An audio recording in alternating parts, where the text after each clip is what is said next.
Breaking news. క్రమశిక్షణ నేర్పాల్సిన గురువే కక్షపూరితంగా వ్యవహరించి తోటి విద్యార్థులతోనే విద్యార్థిపై దాడి చేయించిన అమానుష ఘటన కొంపల్లి ప్రభుత్వ పాఠశాలలో వెలుగు చూసింది. 7వ తరగతి చదువుతున్న సూర్య అనే విద్యార్థి తన మాట వినడం లేదని నెపంతో పాఠశాల ప్రధానోపాధ్యాయుడు కృష్ణ 10వ తరగతి విద్యార్థులను ఉసుగొల్పి సూర్యపై తీవ్రంగా దాడి చేయించినట్టు ఆరోపణలు వెలువెత్తుతున్నాయి.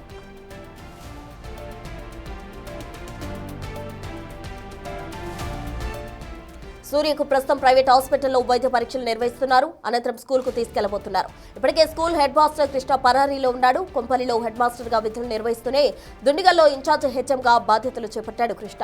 గత కొంతకాలంగా సూర్య తన మాట వినట్లేదని కక్ష పెంచుకుని తోటి విద్యార్థులతో దాడి చేయించాడు. దాడి చేసిన 9 మంది విద్యార్థులు స్కూల్ కు గైర్హాజరయ్యారు. కృష్ణను విధుల నుండి తొలగించాలని తల్లిదండ్రులు డిమాండ్ చేస్తున్నారు.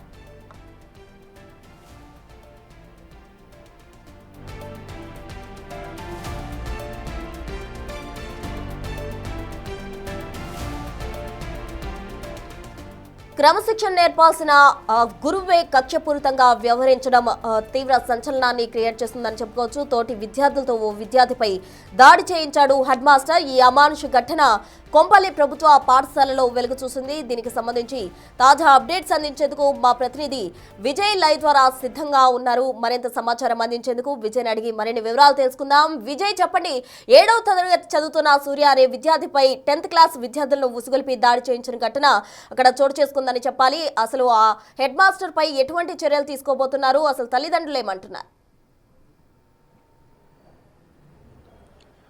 ఎస్ ప్రసూన, అయితే కొంపల్లి ప్రభుత్వ పాఠశాలలో 7వ తరగతి చదువుతున్నటువంటి సూర్య అనే విద్యార్థి పైన విచక్షణ రహితంగా ఆ స్కూల్ కు సంబంధించినటువంటి హెడ్ మాస్టర్ కృష్ణ అనేటువంటి ఆయన విచక్షణ రహితంగా 10వ తరగతి విద్యార్థులతోనే సూర్య పైన దాడి చేయించాడు. తను తీవ్రంగా గాయపడినటువంటి పరిస్థితి కూడా ఉంది. అసలు రాత్రంతా కూడా నిద్రపోయినటువంటి పరిస్థితి ఉంది పిల్లాడు. ఒకసారి సూర్య ఉన్నాడు, మాట్లాడదాం. అమ్మ, ఎంతమందితో నీ మీద దాడి చేయించాడు మీ హెడ్ మాస్టర్? 9 మెంబర్స్.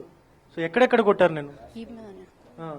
సో ఎందుకు నిన్ను కొట్టించడానికి కారణం ఏంటి అసలు? మధు సార్ అనే ఆయన మమ్మల్ని పెడల్స్ సైకిల్ పెడల్ సెట్ అవుతుందో లేదో చూడమని పంపించారని వస్తుంటే చారి సార్ అని ఆయన చూసి సైకిల్ గాలి టైర్లు తీసేస్తున్నారు, టైర్లు కట్ట పగల కొడుతున్నారు అని చెప్పి హెచ్ఎం సార్ చెప్పారు. హెచ్ఎం సార్ మేము ఎందుకెళ్ళామో కనుక్కోకుండా డక్ వాక్ చేసుకుని వెళ్ళమని ఒంగమని కొట్టించారని. అంతకుముందు ఏమైనా ఇట్లా చేసేవాడా? పనిష్మెంట్స్ ఇవ్వడం లాంటివి చేసేవాడా? నాకు ఒకసారి ఫస్ట్ టైం ఇది. అంటే మిగతా స్టూడెంట్స్ ని ఎవరైనా అట్లా చేసేవాడా? ఎవరితోనే కొట్టించేవారు, కానీ ఆయన కొట్టేవారు. ఆయనే కొట్టేవారు స్టూడెంట్స్ ని. ఇప్పుడు ఈసారి ఆయన మమ్మల్ని కొట్టించారు. ఆయన కొట్టకుండా వేరే స్టూడెంట్స్ తో కొట్టించారు. మళ్ళీ లాస్ట్ నేను వెనక్కి తిరిగి చూస్తున్నాను, కాలర్ పట్టి కింద పడేసి కొట్టారు నన్ను కూడా. మళ్ళీ హెడ్ మాస్టర్ కొట్టాడా? తిట్టడం లాంటివి ఏమైనా చేశాడా? చూస్తూ ఉన్నాం ప్రసూన, పూర్తిగా వీపంతా కందిపోయింది. ఆ బాలుడి పరిస్థితి చూడొచ్చు, అత్యంత దారుణంగా ఉందని చెప్పాలి. రాత్రంతా నొప్పులతో నిద్రపోనటువంటి పరిస్థితి ఉంది. తల్లిదండ్రులు తీవ్ర ఆవేదన అయితే వ్యక్తం చేస్తా ఉన్నారు. ఏదైనా తప్పు జరిగితే తల్లిదండ్రుల్ని పిలిపించి మందలించాలి, లేకపోతే సరే మందలించి ఏదైనా సరే బాలుడికి బుద్ధి చెప్పేటువంటి ప్రయత్నం చేయాలి. కానీ విద్యాబుద్ధులు నేర్పేటువంటి ఆ ప్రధానోపాధ్యాయుడు టీచర్సే ఇంత విచక్షణ రహితంగా దాడి చేస్తే విద్యార్థులకు అసలు ఏం జరుగుతోందో కూడా తెలియట్లేదు. ఎందుకంటే ఆ 10వ తరగతి విద్యార్థులు ఏం చెప్పినా, టీచర్లు ఏం చెప్పినా కూడా వింటుంటారు. టీచర్స్ చెప్పిందే వాళ్ళకు వేదనలాగా ఉంటుంది. ఒక విద్యార్థుల మెదళ్లలో అంత నెగిటివిటీని స్ప్రెడ్ చేస్తూ తోటి విద్యార్థి పైన దాడి చేయించడం అనేది ఎంతవరకు భావ్యం అంటూ కూడా తల్లిదండ్రులు చెప్తా ఉన్నారు.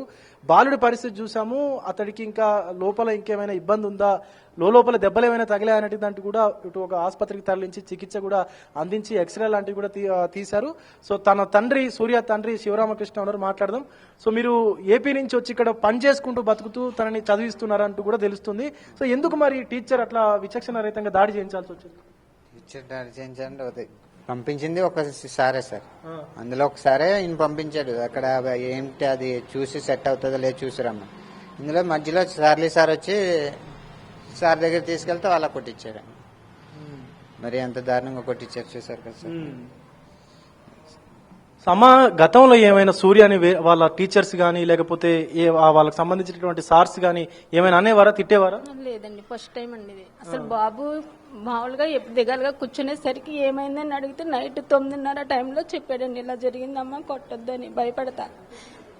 అంటే మీకు చెప్పలేదా దెబ్బలు తిన్నట్లుగా తనని కొట్టినట్టుగా కూడా ఎవరు చెప్పలేదు? నేను డ్యూటీకి వెళ్ళొచ్చాను, నేను వర్క్కి వెళ్ళొచ్చాను. డ్యూటీకి అండి ఇద్దరు. అబ్బాయి సార్ పిలుస్తున్నా వెళ్లకుండా రాసుకుంటున్నాను. ఆపద పడ్డాడు. అసలు సార్ పిలవగానే బుక్స్ అయినా పక్కన పెట్టేసి వెంటనే వెళ్ళిపోతాడు ఆడుకుంటాను. అలాంటిది అబ్బాయి వెళ్ళట్లేదు ఏంటని చెప్పేసరికి గట్టిగా సార్ పిలిచింది, ఎందుకు వెళ్ళట్లేదు నాన్న అంటే, అమ్మ డాడీ కొట్టొద్దు, నేను ఒకటి చెప్తే నేను ఎలా బనేలు తీసేసరికి అసలు ఆ అబ్బాయిని అలా అలా అలా జరిగింది. సో అప్పటి వరకు మీకు చెప్పలేదు, అంటే మీరేమైనా అంటారని భయపడి చెప్పలేదు? భయపడి చెప్పలేదు సార్. చెప్పపోయేసరికి ఇంకా ఆ సార్కి చెప్పారు. వెళ్ళి నైట్ 10:30, 10 అయింది. అప్పుడు వెళ్ళి చెప్తే ఇలా జరిగిందమ్మా అంటే బాబుని తీసుకెళ్లి సార్కి చెప్పారు సార్. 9 మంది కొట్టించవలసిన అవసరం ఏంటి, అంత తప్పు మా అబ్బాయి ఏం చేశాడో తెలుసుకుందాం అనుకుంటున్నాను. సీసీ ఫుటేజ్ కావాలి సార్ నాకు, దయచేసి కొంచెం నాకు రుజువు కావాలంతే. దయచేసి 9 మంది చేత కొట్టించవలసిన అవసరం ఏంటి, అంత తప్పు మా అబ్బాయి ఏం చేశాడు నాకు అది క్లారిటీ కావాలి సార్. ఒకవేళ తప్పు చేస్తే సార్గా కొట్టినా ఓకే, కానీ అంత దారుణంగా పిల్లడు ఆ అబ్బాయి ఏమైనా అప్సెట్ అయ్యి రాత్రి నుంచి మనలోనే లేడు. పొద్దున్న కొంచెం ఇప్పుడు బాగున్నాడు సార్. అసలు అబ్బాయి అదో పిచ్చోళ్ళ కదా, అలా అయిపోయి దుక్కుని కూర్చుని ఉండేవాడు. ఎప్పుడు చాలా కాకుండా అబ్బాయి తట్టుకోలేకపోయింది సార్. చూసి అసలు 9 మంది చదువు కొట్టించాడు. అబ్బాయి ఏం జరగరని ఏమన్నా జరిగితే రెస్పాండ్ ఎవరు అవుతారు సార్? చర్యలు గట్టిగా తీసుకోలేను అనుకుంటున్నాను సార్. అమ్మ నువ్వు కూడా అన్నయ్యతో పాటు వెళ్ళేదానివా స్కూల్కి? అన్నయ్యతోనే వెళ్ళేదాన్ని. అన్నయ్య క్లాస్ అన్నయ్య నేను ఒకే సెక్షన్ అండి. అవును.